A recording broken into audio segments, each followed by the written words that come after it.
Bonjour, donc nous allons continuer notre travail sur le livre Maths C Matrice, le langage C appliqué aux mathématiques. C'est un wikibook.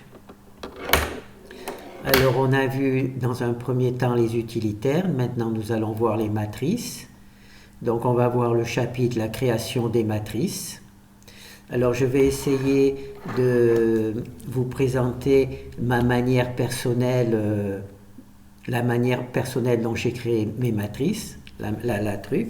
Donc vous savez qu'en langage C, quand vous créez un tableau de nombres, pour moi ça sera une matrice. Donc ce tableau de nombres commence par la ligne 0, ici, la ligne 0, et la colonne 0, d'accord? Donc là c'est la ligne 1, la ligne 2, là la colonne 0, la colonne 1, la colonne 2. Alors, moi, j'ai choisi dans ma manière de travailler, on va voir ça avec la fonction, comme ça sera plus facile. Voilà. Donc, la fonction qui permet de créer une matrice, de l'initialiser, s'appelle IMR, d'accord? Elle a un double pointeur, parce qu'elle travaille sur des tableaux à doubles entrées, donc c'est un double pointeur, c'est ici, et deux doubles, d'accord? Donc elle va donner, ici elle va retourner une matrice qui est un tableau à deux entrées, puisqu'il y a double pointeur, d'accord? Donc ça c'est notre matrice IC, d'accord? Alors, notre fonction, c'est I pour initialisation d'une matrice réelle. D'accord? Alors, on donne le nombre de lignes que l'on veut. J'ai choisi de dire R parce qu'en anglais, le nombre de lignes, c'est row, R-O-W. Donc, j'ai choisi de mettre R.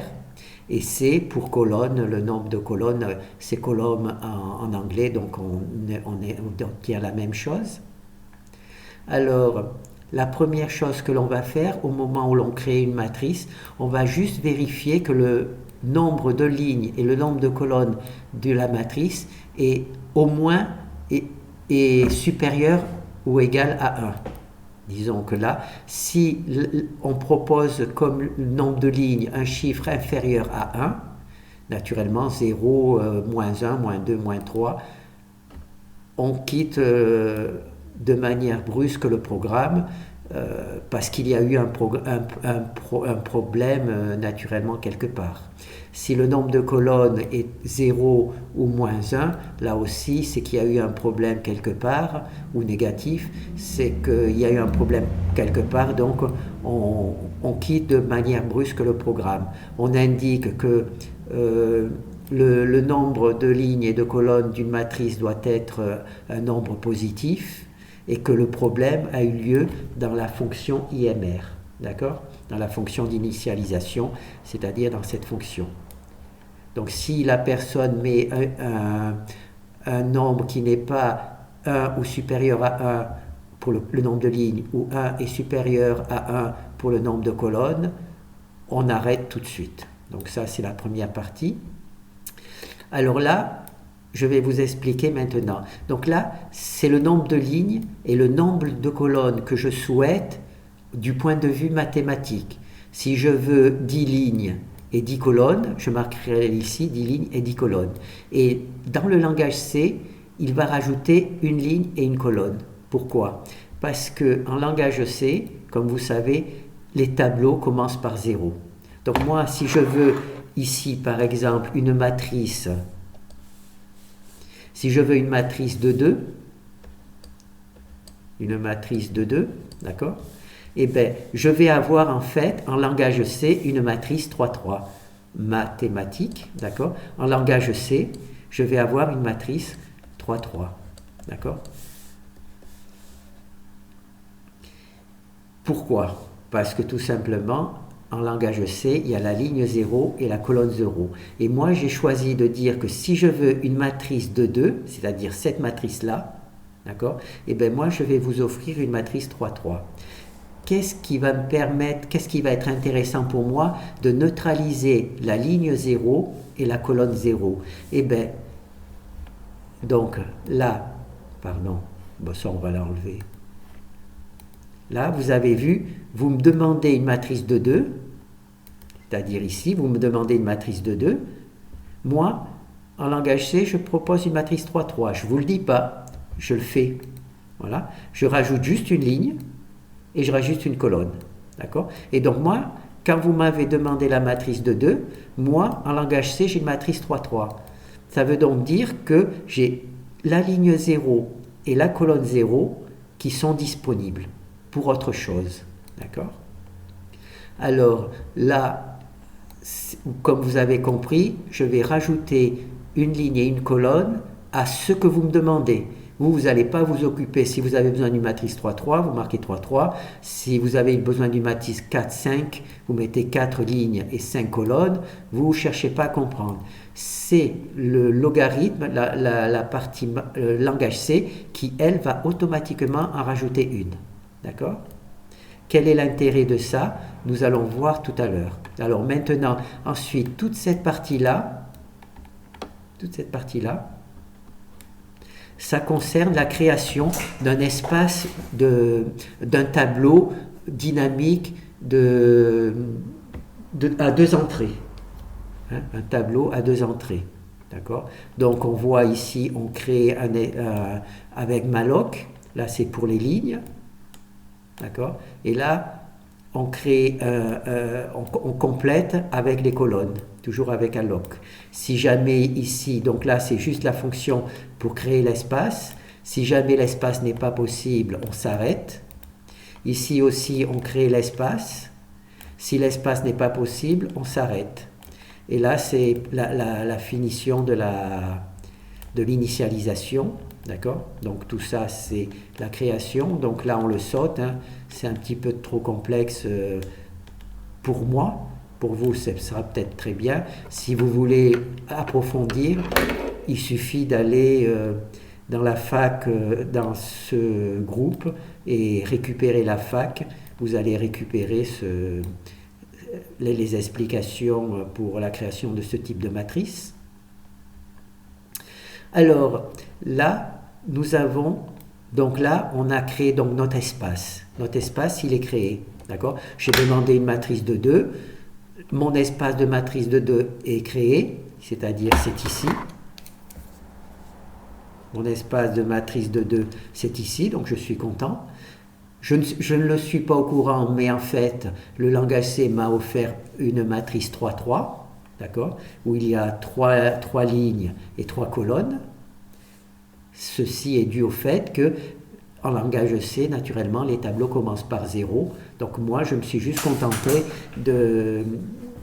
d'oublier ça et de directement commencer par le premier tableau 1-1, 1-2, 2-1 et 2-2. D'accord? Alors, quel est l'intérêt maintenant d'avoir créé ma matrice de cette manière? Bon, là, je veux sauver la taille, le nombre de lignes et le nombre de colonnes de ma matrice. D'accord? Je veux connaître quelle est la taille de ma matrice.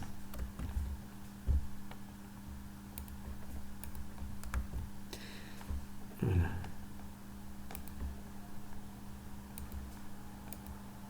Voilà. Donc là, c'est le code qui est là. Voilà. Sauver le nombre de lignes et de colonnes. Donc moi, ce que j'aimerais bien, c'est, quand je travaille avec une matrice, en connaître la taille. Donc, eh ben, moi, dans la case 0, 0, hein, c'est-à-dire celle-ci, pardon, la taille 0, 0, c'est celle-ci, je vais mettre le AR, le nombre de lignes. D'accord? C'est ici. D'accord? Le nombre de lignes. Mais le nombre de lignes du langage C, pas le nombre de lignes que vous m'avez demandé. C'est pour ça qu'il n'y a pas row, mais il y a arrow. D'accord? Le nombre de lignes de la matrice A et pas de la matrice mathématique. Arrow. Et là,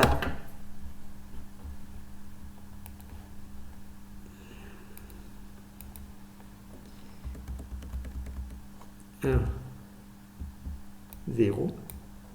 Et dans la ligne 1, c'est ici, et colonne 0, je vais mettre AC. AC. Et AC, ça correspond au nombre de colonnes de la matrice A, c'est-à-dire le nombre de colonnes que vous m'avez demandé, plus la colonne 0. Et le nombre ici, c'est le nombre de lignes que vous m'avez demandé, par exemple 2, plus la ligne 0. D'accord? Et donc c'est pour ça que pour moi ça a été intéressant de neutraliser la colonne 1 et la ligne 1, même si ça me fait perdre de l'espace, ça me fait perdre l'espace d'une ligne et d'une colonne. Ça m'a permis d'enregistrer à l'intérieur de la matrice le nombre de lignes ici et le nombre de colonnes ici. Naturellement, AR, c'est égal à le nombre de lignes que vous m'avez demandé plus 1. Et AC, c'est égal au nombre de colonnes que vous m'avez demandé plus 1. C'est-à-dire le plus 1, c'est la ligne 0 et la colonne 0. D'accord? Donc là, c'est bon. Donc là, c'est cette première partie-là. Là, on sauve donc le nombre de lignes et de colonnes dans cet espace-là, dans la première ligne et la colonne 0 et la ligne 0 pour le nombre de lignes, et la colonne 0 et la ligne 1 pour le nombre de colonnes. D'accord? Donc là, on a compris cette partie-là. Ensuite, ici, on va mettre à 0 tous les nombres qui est dans la colonne 0. Voilà. La colonne 0 n'est accessible à aucune fonction, sauf au moment de la création. La colonne 0 est réservée à cette partie-là. D'accord? Donc, ici, normalement, il peut y avoir n'importe quelle valeur. Donc, j'ai décidé d'écrire une petite partie pour que toutes les cases de la colonne 0, sauf les deux premières, soient toutes mises à 0. Voilà. Voilà. À partir de la ligne 2, puisque ici, jusqu'à la ligne 1, la ligne 0, il y a le nombre de lignes, la ligne 1, il y a le nombre de colonnes. Donc à partir de la ligne 2, de la colonne 0, on va mettre des zéros partout. D'accord? Pour que si jamais il y a quelque chose d'autre, eh ben, ça soit bien mis à 0. D'accord? Normalement, aucune fonction. D'ailleurs, c'est une manière de vérifier qu'il y a un problème, parce que si, quand vous écrivez une fonction et que vous apercevez que dans la colonne 0, il y a des valeurs qui ne sont pas nulles, ça veut dire que votre fonction travaille sur la colonne 0, et naturellement, c'est interdit dans ma construction de matrice. Dans les autres matrices, non, mais dans ma construction particulière de matrice, aucune fonction ne devrait insérer quoi que ce soit dans la colonne 0. Hein, c'est pas possible. Sinon, ça veut dire qu'il y a eu une erreur de programmation. Donc là, on a donc mis à 0 notre colonne 0, juste pour permettre de savoir si jamais quand on crée une nouvelle fonction et s'il apparaît des valeurs dans la colonne 0, eh ben on saura qu'il y a eu un problème et que j'ai mal créé mon truc.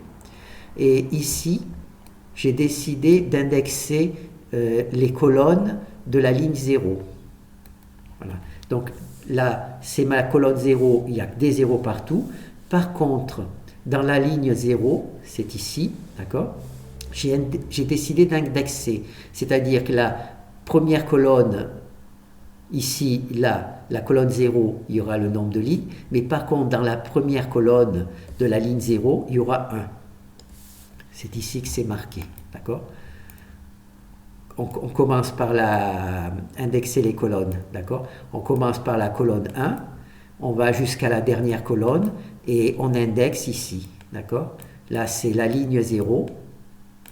La ligne 0, là, il aurait fallu marquer R0. La ligne 0, on indexe toutes les colonnes.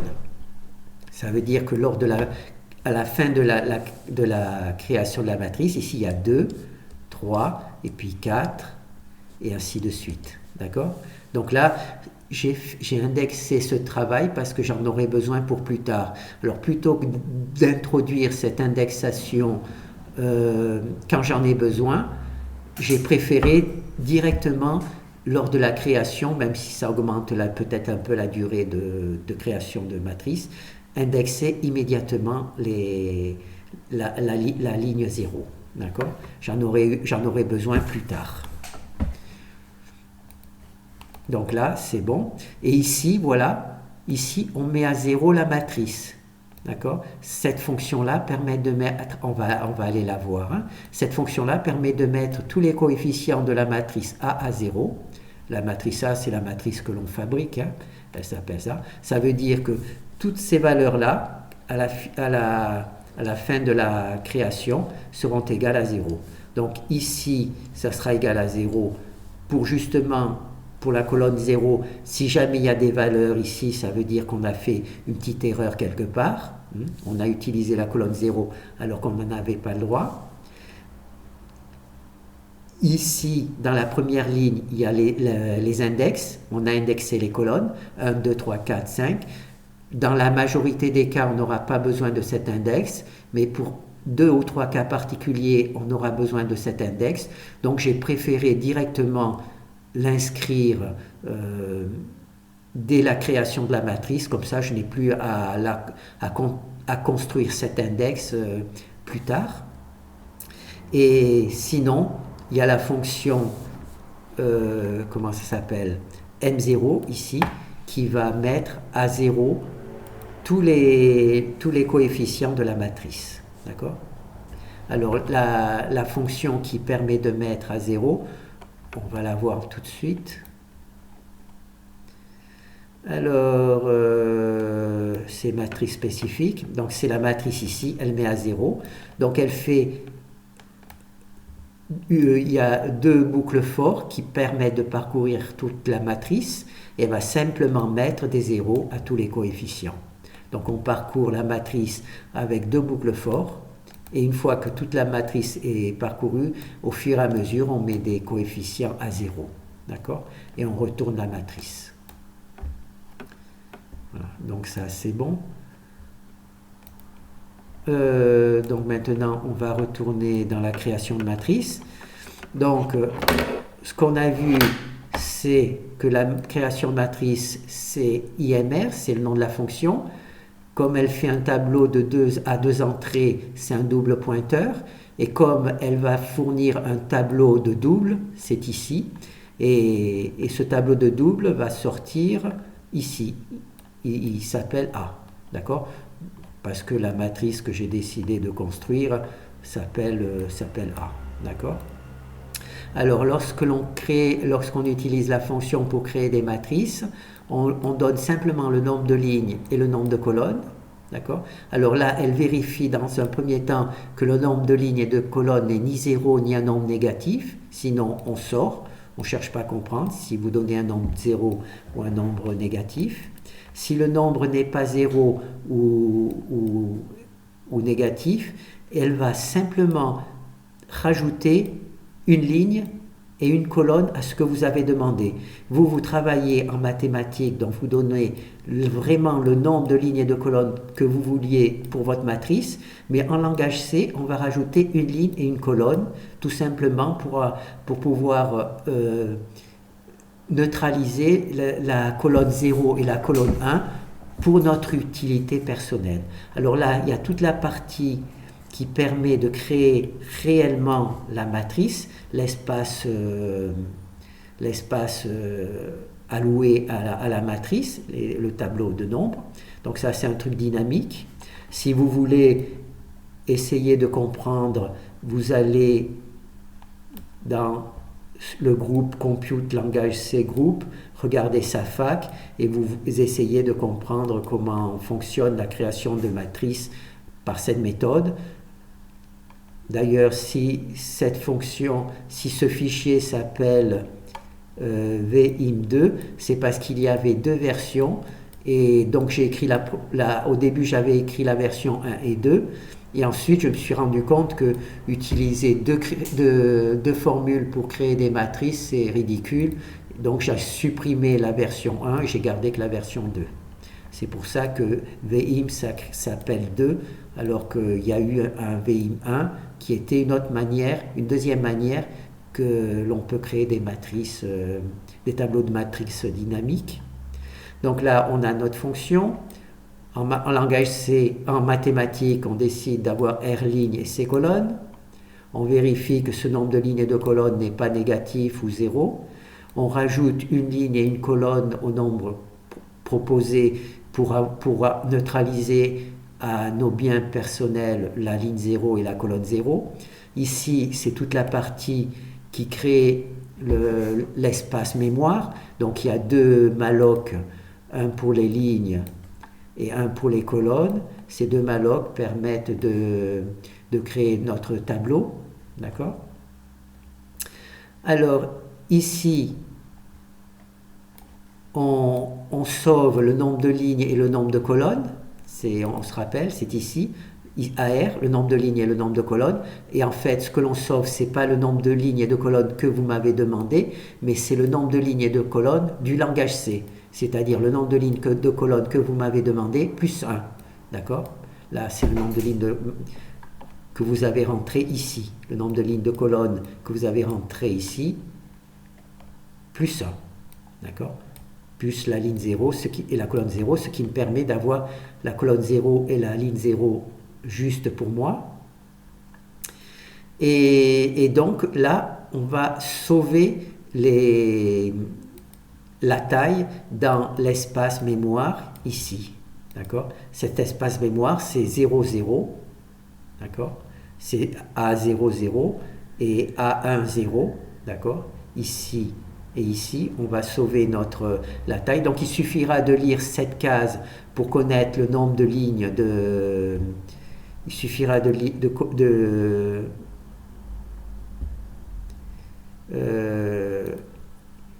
il suffira de lire ce nombre de lignes. Il suffira de lire le nombre qui se trouve dans cette colonne pour connaître le nombre de lignes, et il suffira de lire ce qu'il y a dans cette colonne dans cette case pour savoir le nombre de colonnes. D'accord? Et c'est ici que l'on introduit le nombre de lignes, et c'est ici que l'on introduit le nombre de colonnes. Vous vous rappelez, cette écriture-là correspond à cette écriture-là. Donc là, on va repasser à noir et un stylo, et ce sont ces valeurs-là, d'accord? Alors là, on a introduit donc nos trucs, on en est donc là. Ensuite, ici, on va mettre à 0 toutes les lignes de la colonne 0. D'accord? Donc là, on a notre colonne 0. Les deux premières lignes, la ligne 0 et 1, on n'y touche pas. Donc on commence à partir de la ligne 2.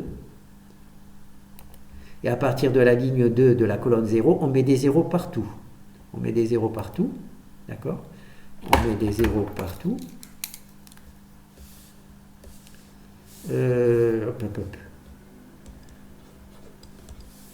C'est noir.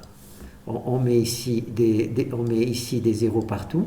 Pourquoi? Parce que c'est un moyen déjà de corriger. Si jamais dans un programme, vous apercevez qu'il y a des valeurs différentes de 0 dans la première colonne, dans la colonne 0, c'est que vous avez fait un petit problème d'algorithme. D'accord? La colonne 0 doit toujours être nulle, sauf les deux premières cases.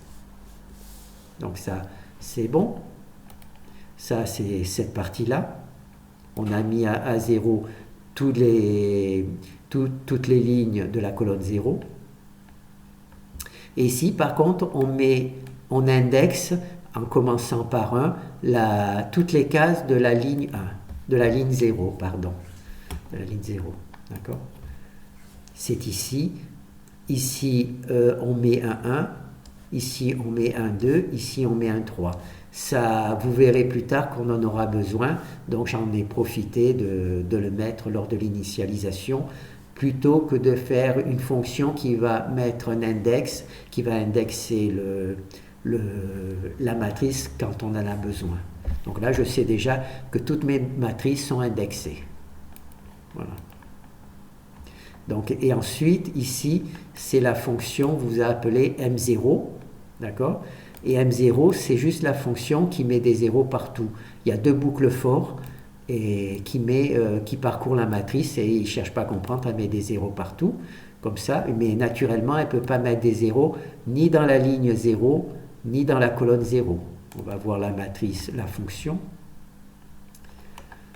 Alors, où tu es, fonction? Alors, c'est matrice spécifique.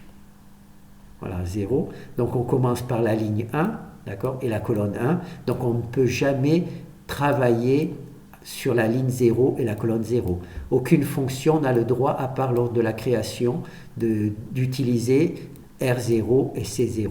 D'accord? Donc là, on va mettre à 0 avec la boucle for, on va parcourir toute la matrice et on va mettre à partir de la ligne 1 et de la colonne 1, on va mettre des zéros partout. D'accord? C'est ici, donc on va mettre des zéros partout grâce à cette fonction. Donc là, on a donc vu en gros la création de matrices. Et ensuite, il y a la fonction freeMR. Donc c'est la fonction qui libère notre matrice. Donc là, c'est le premier élément de notre tableau. On libère le premier élément. Et si la matrice existe, c'est-à-dire que si elle n'est pas nulle, eh bien, on libère le premier élément, et en libérant le premier élément de la matrice, en fait, on libère tout l'espace par le même instant, on libère tout l'espace qui va avec. D'accord? Et on libère A. Voilà. Bon, ben, on a if A, free A0, et ensuite free A. D'accord? Et on libère A. D'accord? Là, on voit que lors de la création de la matrice, dans un premier temps, on crée A, et ensuite il y a A0, et quand on libère d'abord A0, et ensuite on libère A. D'accord? Voilà. Et là, c'est une manière un peu différente, c'est-à-dire que il va y avoir parfois dans des... Non, je préfère ne pas en parler. Je préfère ne pas en parler. Donc voilà, donc là, on a vu la création de la matrice à partir du code. Et ensuite, dans la prochaine vidéo, on va essayer de charger tous les fichiers H et de les tester. Merci.